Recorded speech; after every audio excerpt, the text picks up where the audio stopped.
O demônio. Ele nos tenta a pecar. Ele é tudo o que tememos. Mas o diabo é uma ideia moderna. Na antiguidade, o conceito de um único ser representando o mal supremo simplesmente não existia. Eu sou Kara Kunen, uma egiptóloga em uma busca internacional. Observo o comportamento humano passado e presente do ponto de vista do Egito Antigo. E quanto mais viajo pelo mundo, mais semelhanças eu vejo. Ao explorar como nos tornamos quem somos hoje, eu sempre retorno aos legados do Egito. Os antigos egípcios adoravam um complexo conjunto de deuses, masculinos, femininos e até animais, como falcões, crocodilos e babuínos. Mas não havia um único deus do amor ou da guerra, nem um único ser sobrenatural que representasse o bem ou o mal. O diabo, tal como conhecemos, entrou na história humana há menos de 3.000 anos. Ele surgiu na mesma época em que as pessoas passaram a adorar um único Deus. As primeiras religiões, incluindo a do Egito Antigo, baseavam-se na crença em muitos deuses. Deuses complexos que podiam fazer o bem ou causar dor. Mas as raízes do diabo moderno encontram-se nas religiões antigas.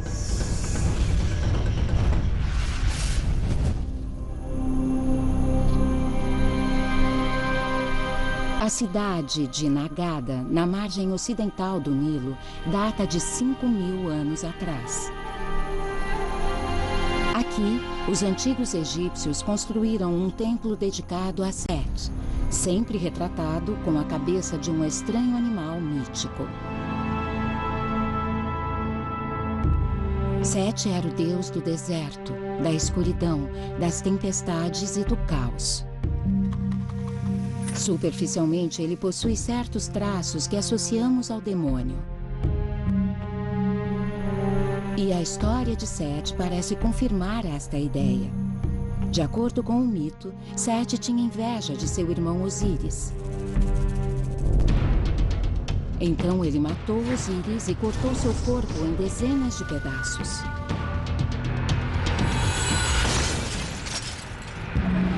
Mesmo após este crime terrível, os antigos egípcios viam Set como violento, mas não maligno. E embora fosse temido, também era adorado. Os antigos egípcios até construíram templos em sua homenagem. Hoje restam apenas ruínas. As pessoas vinham a este templo para fazer oferendas a um dos deuses mais perigosos e poderosos do panteão egípcio. Isso pode parecer um comportamento estranho para nós hoje. Você imagina a construção de um templo dedicado a Satã? Mas o relacionamento entre as pessoas e os deuses era diferente no Egito Antigo, assim como os próprios deuses.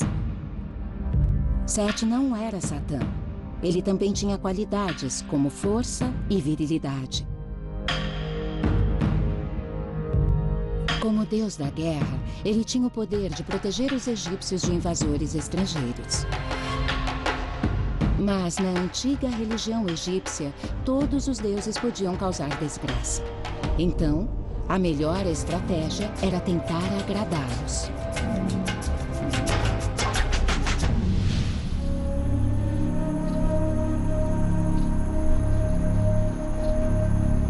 A 24 quilômetros de Nagada, encontra-se um dos maiores e mais famosos complexos religiosos do mundo. Um gigantesco templo egípcio chamado Karnak. O templo é dedicado a diversos deuses diferentes. Os fiéis vinham ao templo para aplacar os deuses e pedir boa sorte.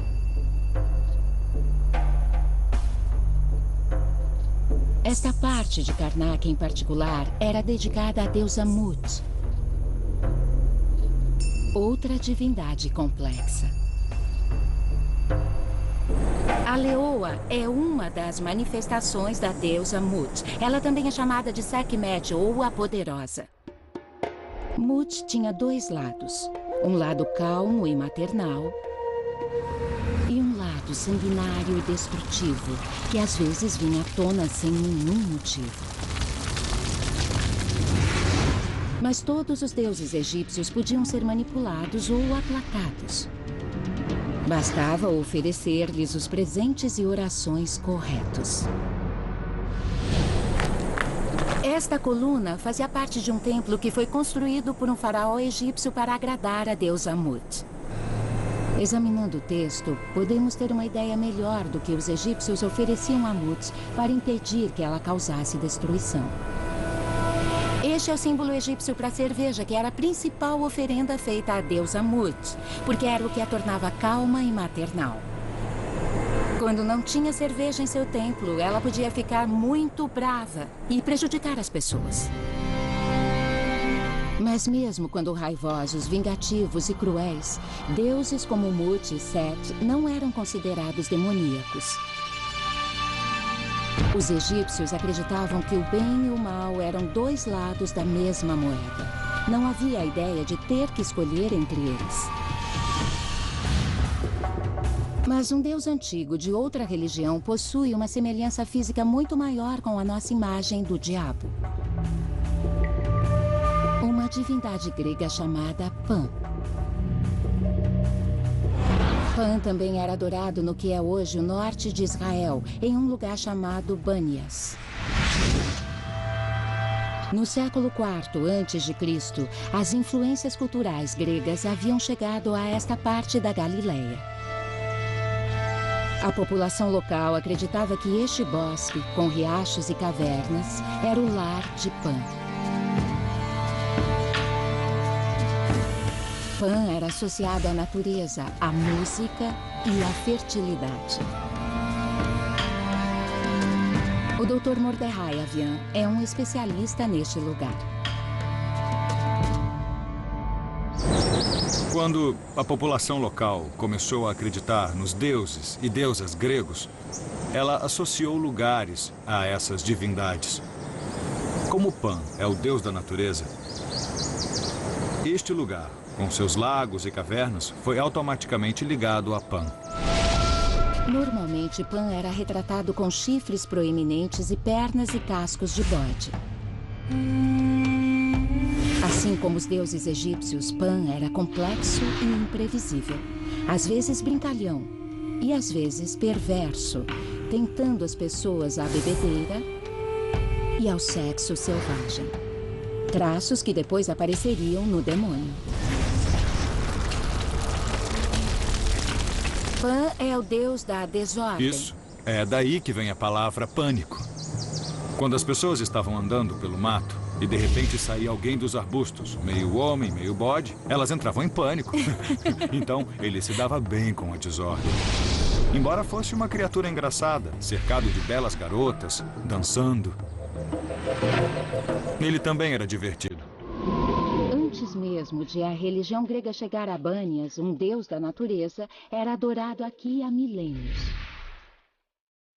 E os moradores locais vinham a este riacho para beber, dançar, comer e celebrar. Em 19 a.C., Herodes o Grande, um rei judeu instalado pelos romanos, construiu aqui um grande templo de mármore dedicado a Pan, transformando o humilde local de festejo num templo oficial.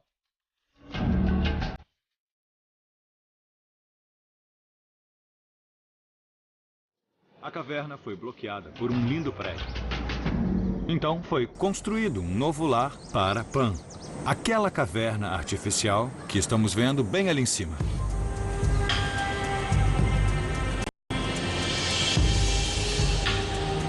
Os seguidores de Pan criaram esta caverna artificial por acharem que o deus devia ser adorado ao ar livre, na natureza.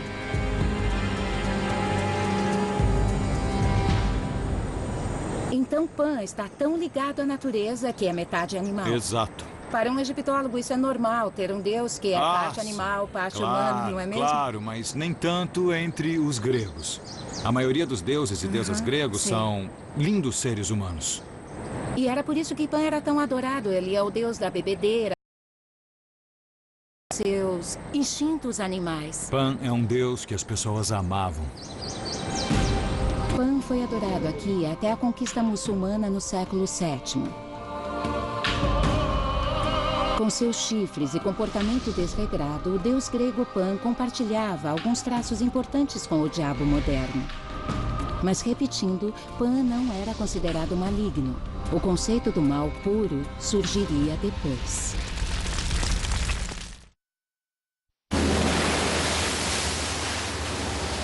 A ilha de Sri Lanka, a 30 quilômetros da costa sul indiana, é uma grande mistura de religiões e culturas.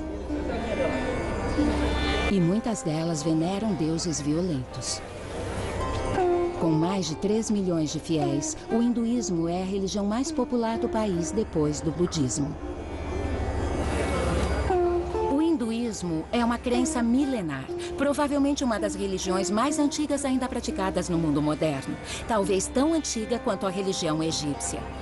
E também é politeísta, com um panteão repleto de deuses. Deuses que às vezes faziam coisas ruins acontecerem. A deusa hindu Kali é associada à força e à violência. Imagens a retratam segurando uma lâmina ensanguentada e usando um colar de cabeças humanas decepadas. Ela costuma estar acompanhada de Shiva, o deus da criação e da destruição. Embora Kali e Shiva tenham aspectos temíveis, os hindus não os consideram maléficos. O templo Muniswaran, na cidade de Tilol, é um dos mais antigos templos hinduístas da ilha. Estou aqui para conhecer um dos sacerdotes do templo, S. Srinivasa Sarma. O hinduísmo tem muitos deuses. Quantos deuses são no total? São muitos e são diferentes. Uma para a criação, um para a destruição, um para a riqueza. Riqueza. É. Existe um deus da guerra? Ah, é Shiva. Você pode falar sobre os mais poderosos e venerados A mais desses poderosa é Kali. Ela pune as pessoas quando fazem coisas ruins. Então, alguns deuses, principalmente as deusas, são capazes de punir. Mas não como Satã, não há um diabo no hinduísmo. Não há um diabo. De onde vem o mal? De acordo com o hinduísmo, as pessoas fazem coisas más. E assim se tornam más. Então não há um deus do mal. Não há. E não há um diabo. Também não. A ausência de um equivalente ao diabo é comum a todas as religiões politeístas. Os deuses hindus, como os deuses gregos ou egípcios, são reflexos sobrenaturais da complexidade humana. Não é que os deuses politeístas sejam cruéis ou rancorosos, são apenas complexos e representam todos os aspectos do nosso mundo, não só os bons. Sejam antigos ou modernos, eles são vistos como entidades volúveis, capazes de bondade, generosidade e terrível destruição. Deuses como Kali e Shiva destroem, abrindo caminho para que os humanos encontrem a sabedoria e a felicidade. Então, até os deuses violentos são, na verdade, uma força positiva. Acredita-se que o mal vem dos humanos e não dos seres sobrenaturais. Mas o hinduísmo não é a única religião no Sri Lanka. Muitos singaleses ainda acreditam em espíritos ainda mais antigos do que as divindades hindus. E alguns destes espíritos são incrivelmente parecidos com o nosso diabo. O professor T. Sakaria Wasson concordou em me explicar uma cerimônia singalesa de cura chamada Dança do Demônio. Ah, ele me jogou água benta. Estou purificada? Sim, você está purificado. As primeiras menções a este ritual datam de 2500 a.C.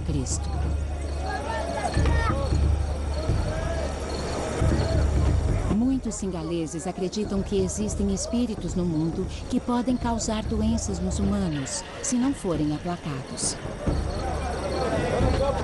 Uma dança é realizada para exorcizar estes espíritos do doente.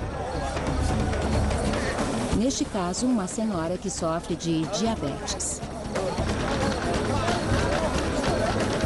Esta trupe de dançarinos exorcistas é uma das mais procuradas da ilha. Primeiro, o ritual evoca a proteção das divindades boas. Muito bem, aqui é onde o demônio Então será eles convidam as divindades, os deuses vêm primeiro. E depois vem os Depois demônios. eles convidam os demônios. O fogo atrai e depois aplaca os demônios violentos.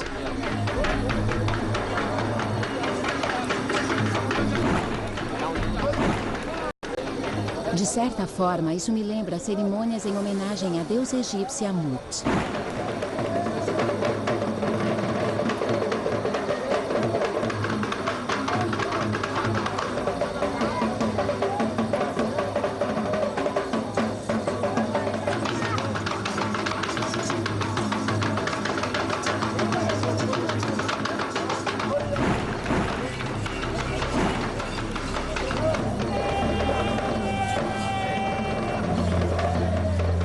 Agora que os dançarinos chamaram a atenção dos demônios, eles tentam exorcizá-los da paciente.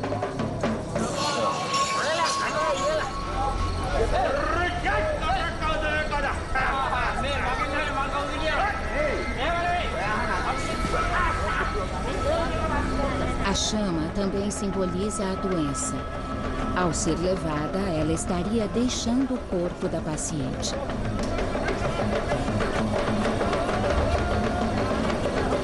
Mesmo que a dança do demônio sirva apenas para dar ânimo ao paciente, ela é uma cerimônia importante para muitos singaleses. Como ocorre com Pan, há elementos do diabo aqui. Mas para encontrar uma representação única do mal puro, temos que examinar as religiões com um único Deus. Um Deus que simboliza tudo o que é bom.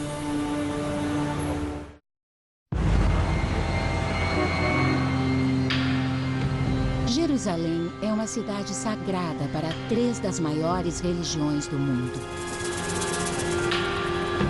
Este é o Muro das Lamentações, o centro da fé judaica há 2.500 anos. Ele é tudo o que resta do segundo templo, que já abrigou o texto sagrado da primeira religião da história a adorar um único Deus, o judaísmo. Os judeus vêm aqui para relembrar e lamentar a destruição do templo pelos romanos no ano 70. Mas é também um lugar de esperança. Os fiéis escrevem suas orações em pedaços de papel e os encaixam nas rachaduras do muro. Todos os dias, milhares de pessoas visitam este muro. É um local de oração, penitência e promessa dedicadas a um único Deus. Hoje, o judaísmo é uma das religiões mais importantes do mundo. Mas há 2.500 anos, estava apenas começando a se espalhar. Foi a primeira religião a subverter a percepção das pessoas sobre os deuses. E provavelmente a primeira a identificar o mal puro em seus ensinamentos.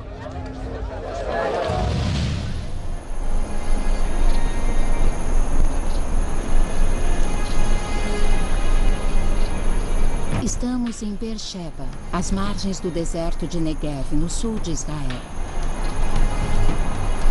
Por volta de 1000 a.C., os moradores desta região adoravam muitos deuses.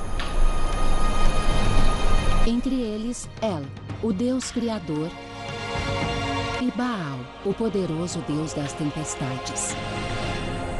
Baal era um deus poderoso e violento, adorado como em qualquer outra religião politeísta do Oriente Médio Antigo. Mas por volta de 800 a.C., algumas pessoas dessa área começaram a adorar um único deus, que chamavam de Yahweh. E o primeiro mandamento de Yahweh era: não terás outros deuses além de mim. Foi a primeira vez na história em que as pessoas decidiram que só havia um Deus verdadeiro e os outros deviam ser descartados. Este novo monoteísmo mudou a forma como as pessoas encaravam a religião. Antes havia espaço para muitos deuses e muitas crenças. Mas o judaísmo proclamava que todas as outras religiões eram falsas, erradas e talvez até maléficas. De acordo com o Velho Testamento, Ezequias, o rei hebreu de Judá, instituiu uma série de reformas religiosas no século VIII a.C.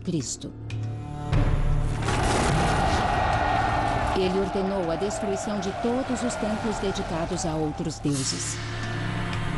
Beersheba era um destes lugares.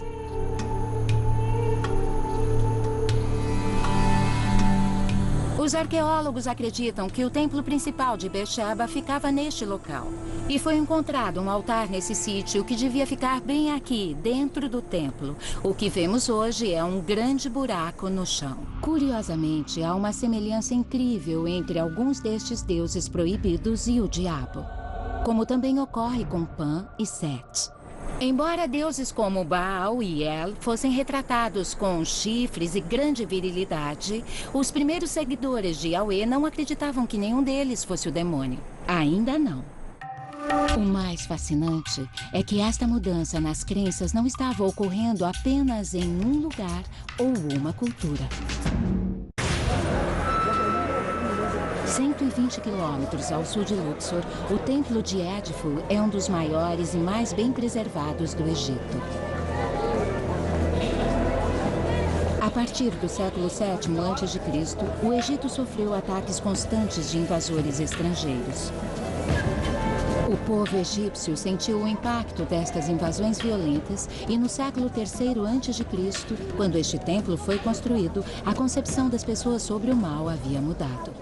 Após séculos de batalhas, os egípcios, como os israelitas, passaram a ver o mundo menos em tons de cinza e mais em termos de preto e branco. Surgiu uma mentalidade de nós contra eles até no que dizia respeito aos deuses. Assim, a ideia de um mal único começou a ganhar terreno.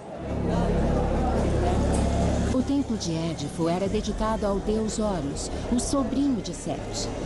Set havia sido adorado como uma fonte de poder por mais de 2000 anos. Agora, pela primeira vez, ver seus métodos violentos como maus.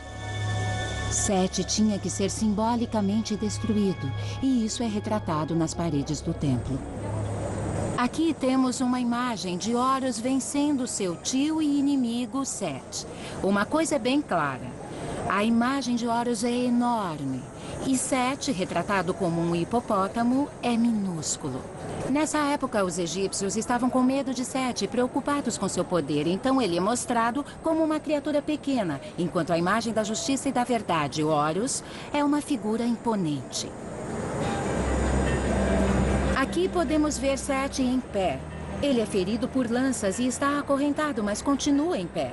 Nesse templo vemos a imagem de Set sendo vencido várias e várias vezes. E aqui temos o clímax dessa história.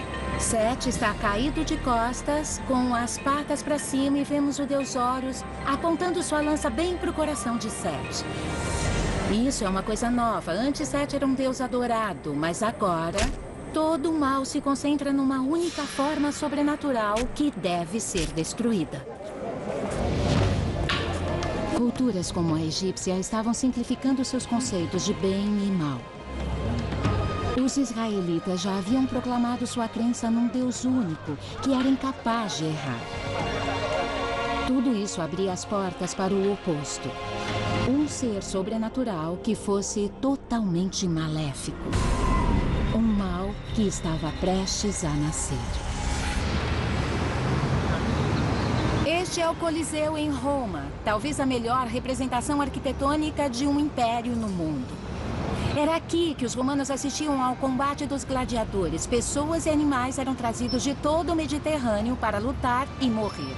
E é neste império multifacetado, com suas invasões e conquistas, que vemos uma coisa jamais vista antes. Uma nova concepção de maldade e escuridão.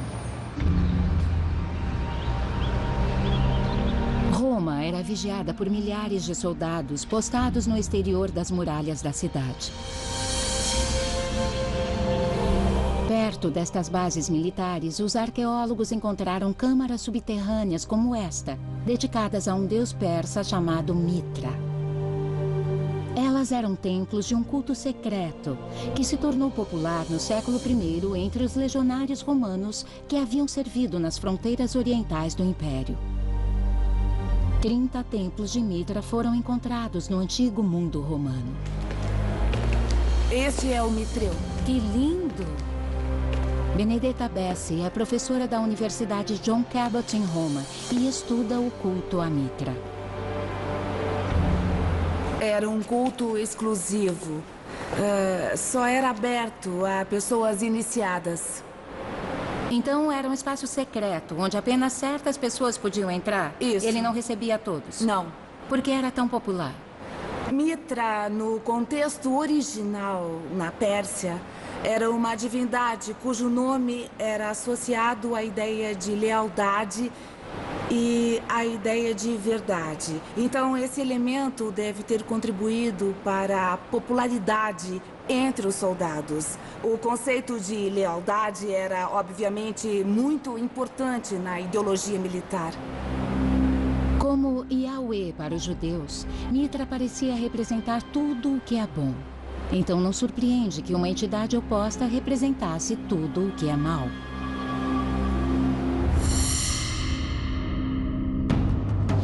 Embora os detalhes sobre o culto a Mitra sejam escassos, os historiadores concordam que para os seguidores do culto, o ato mais importante de Mitra foi o abate de um touro, que teria ocorrido numa caverna. Isso pode explicar por que tantos templos de Mitra foram construídos para se parecer com cavernas. E porque há evidências de que este sacrifício foi recriado no interior destes templos secretos. Então todos os soldados que faziam parte do culto estavam tentando destruir e eliminar o mal. E a morte do touro representa isso. É, isso. E você acha que isto aqui era o altar? Acho. Bem aqui? Esse era o altar, sim. E talvez tenham sacrificado um touro aqui? Não sabemos se eles realmente traziam um animal e o sacrificavam ou se o culto já tinha atingido um nível de ação simbólica em que simplesmente encenavam o sacrifício. Matando um frango? Isso. Ou Ou talvez animal. até bebessem vinho no lugar do Representando sangue. sangue. É, Parece outra religião que eu conheço. sim. Existem muitas similaridades.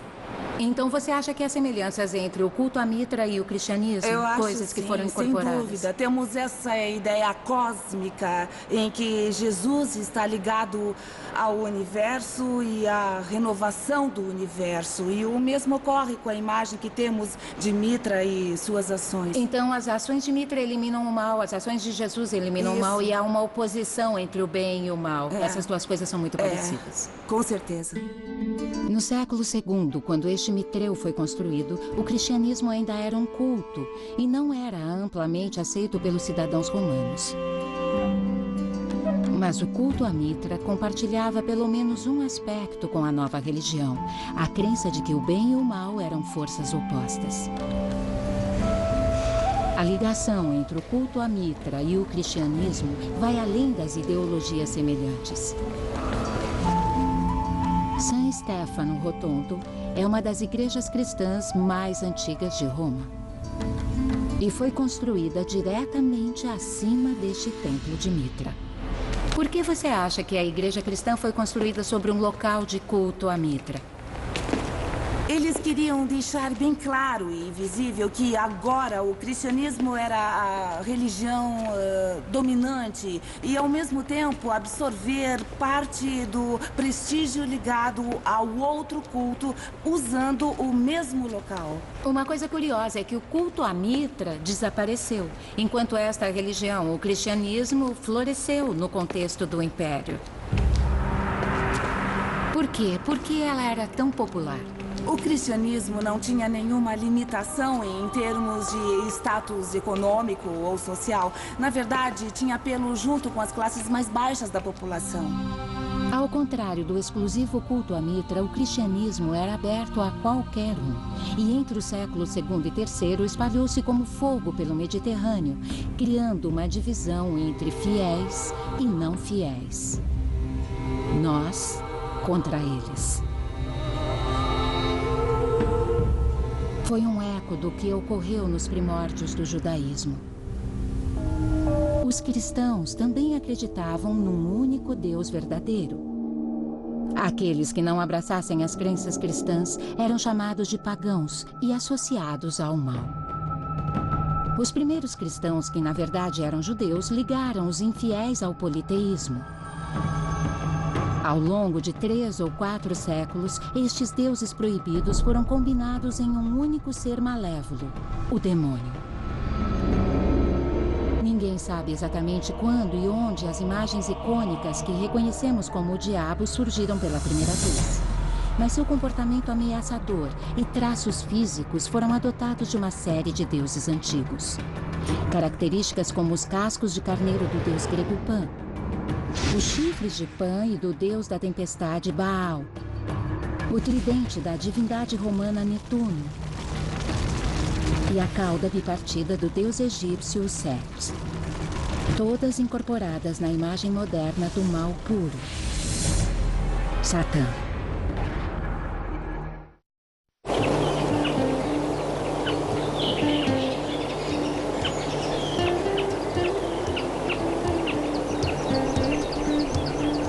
A antiga cidade de Éfeso fica na costa oeste da Turquia atual. Até hoje, é possível imaginar a cidade quando ela era viva. Templos de mármore, grandes anfiteatros, vastos mercados. Até a biblioteca continua de pé.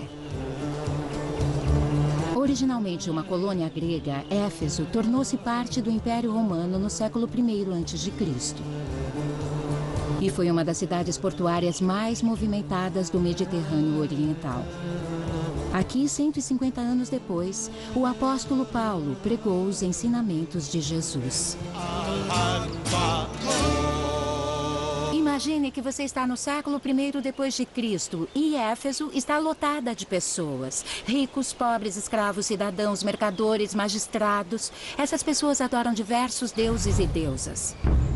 Mas Paulo chega aqui e diz que para seguir Jesus é preciso renegar as outras crenças, que é preciso abandonar os deuses locais e seguir apenas um. E o que Paulo faz é igualar a fé politeísta à adoração ao demônio. O arqueólogo Helmut Schweiger passou anos escavando em Éfeso.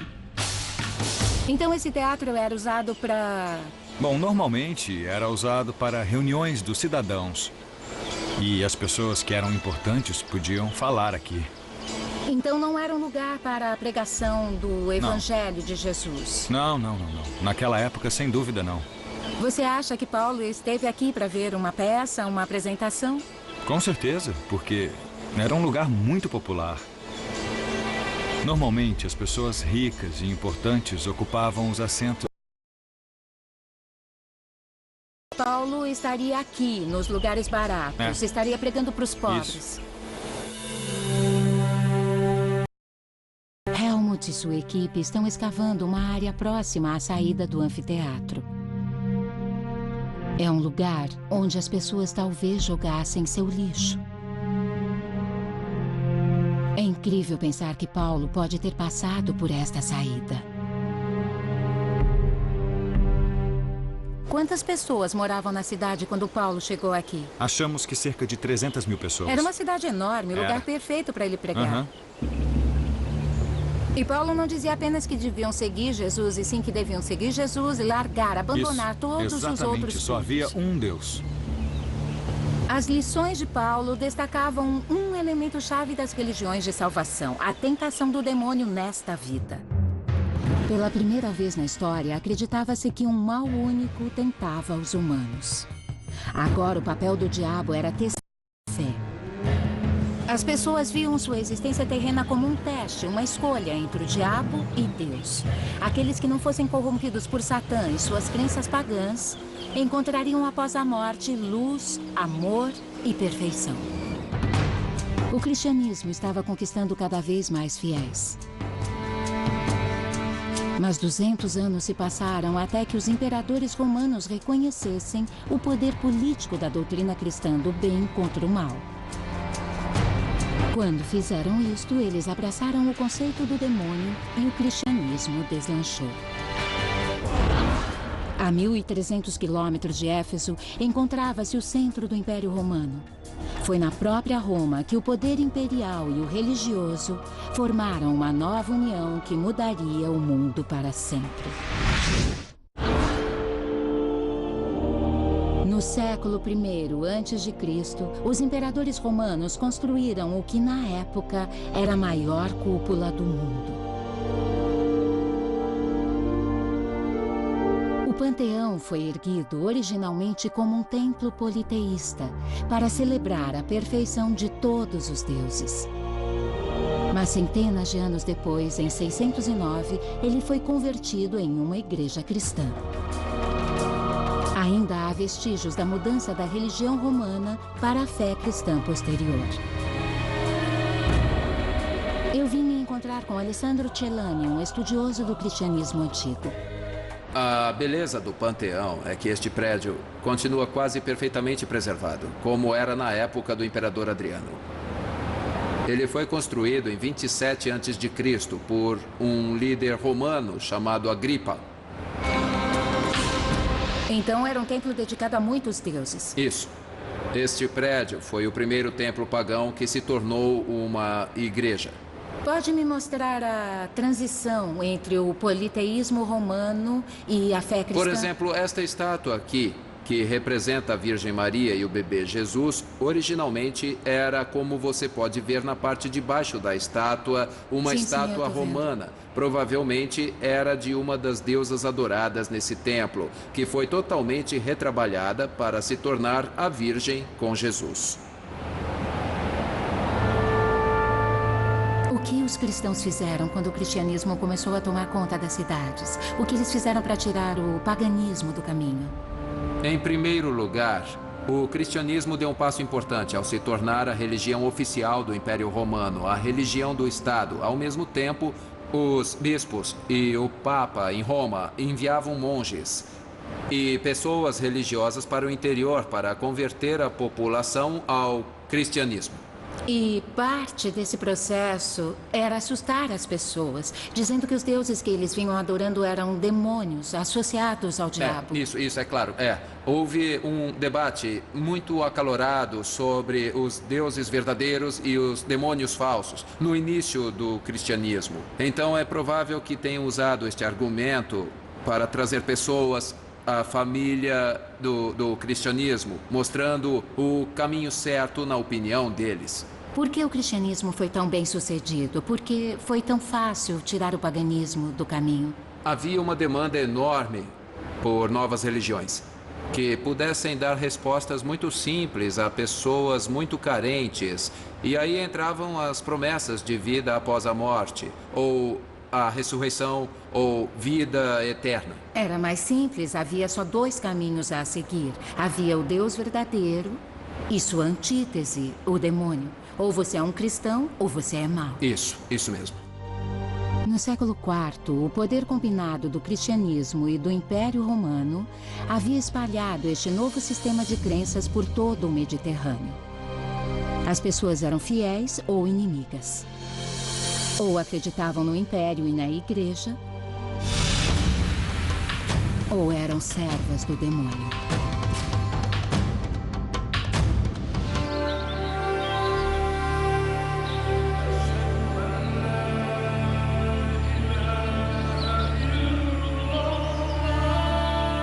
Esta é a Mesquita do Sultão Ahmed, mais conhecida como Mesquita Azul, construída entre 1609 e 1616 em Istambul, quando ela era a capital do Império Otomano.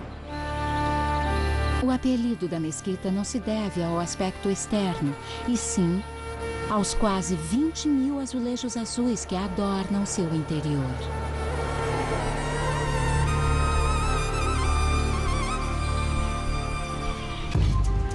Estou aqui para falar com Mohammed Ai, um estudioso do Alcorão. Eu tive uma criação católica. Nessa religião, o mal é personificado em uma entidade, o diabo. É igual no islamismo? É possível fazer comparações simples entre a Bíblia e o Alcorão. Ambas as religiões veem Satã como uma entidade diabólica que tenta a humanidade. E é isso que Satã significa, adversário. Exatamente, e ele é alguém que leva as pessoas para o caminho errado nas duas religiões.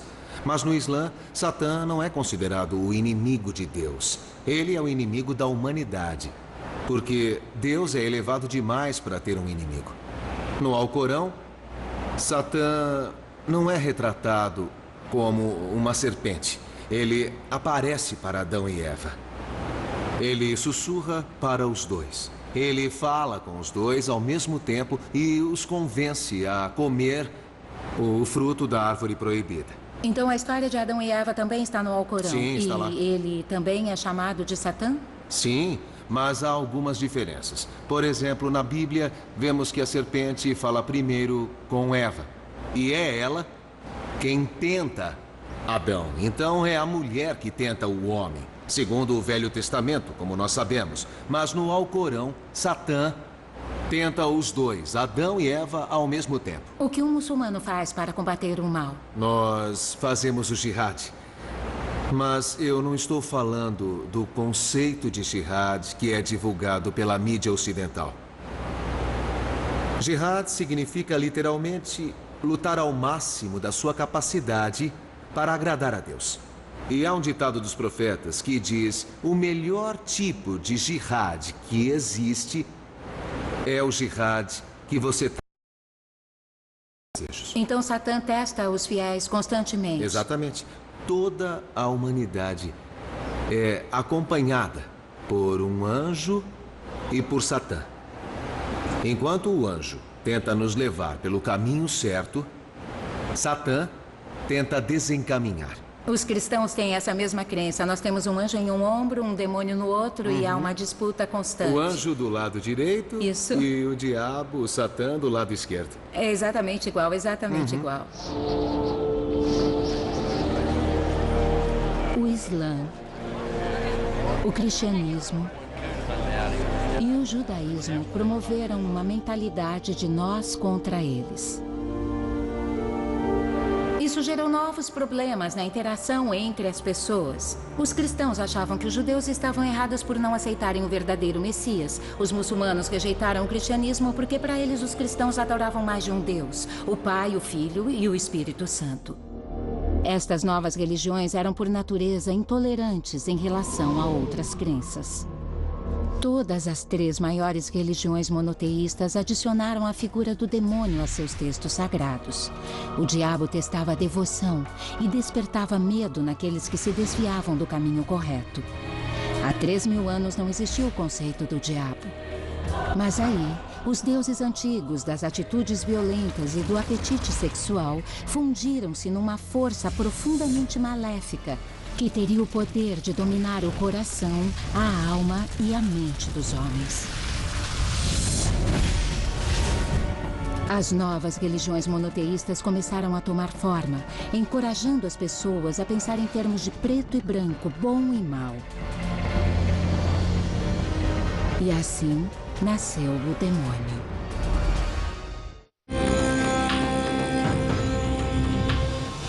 Versão brasileira Vox Mundi.